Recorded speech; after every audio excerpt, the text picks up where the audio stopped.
Moisture versus hydration. Moisturizing your skin or hydration? What's the difference? I didn't think there's one. They seem one and the same to me, but JoAnn Francis disagrees. She's the pro, so she's here to explain why moisturizers are not good for your skin. Hydrating is. Do I have that much right? Absolutely. She's the owner of JoAnn Francis Medical Aesthetics in West Palm Beach. As you know, JoAnn joins us monthly to talk about these things. We see the store-bought and then we make it ourselves. So let's get to it. Thank you for joining us. Thank you for having me back. And briefly, just to recap, last month we talked about exfoliating and why that was so important. Dead skin cells are like sticky glue. Anything that you put on your skin will not penetrate. It's almost like putting butter on a piece of bread with saran wrap on it. So you do want to exfoliate the skin. That's just what we had discussed last month. Okay, get that off so you're not just putting something on nothing that's not going to have any results or for penetrate.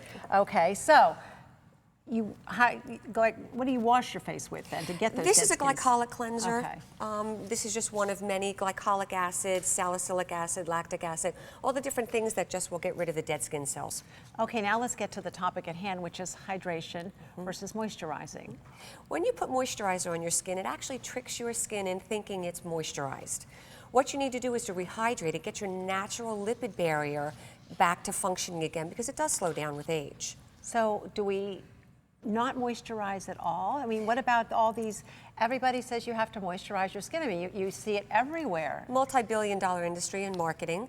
What you want to do, and it's not that moisturizers you can't use, but it gets to the point that you may not need to. You want to duplicate or replicate your skin's natural function, which is to rehydrate the skin. Okay, how do you do that then? One of the biggest ingredients, especially in over-the-counter professional products, is called hyaluronic acid. That's one of your natural lipid barriers. And what it does is it's a humectant, draws moisture to your skin. Okay, so first you exfoliate. Yes. And then you get going with hydrating.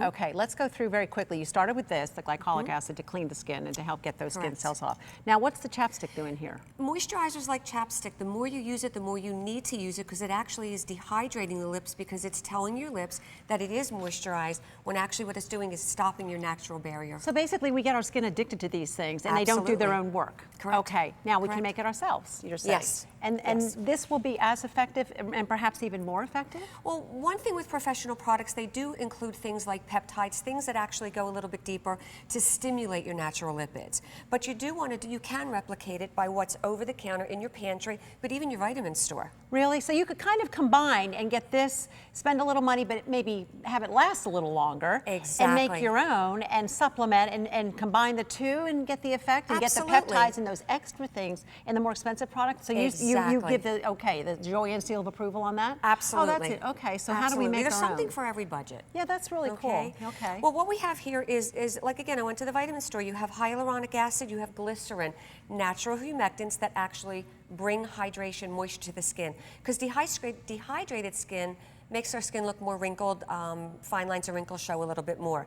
So what I have here is I mixed a little bit hyaluronic acid. I'm going to put a little glycerin, and it's a teaspoon of each. Mix it together, and you can use it as a mask. You can add your oats, your oatmeal, which will help absorb extra oil, because oil is a natural function in the skin, but we don't want to be over oily.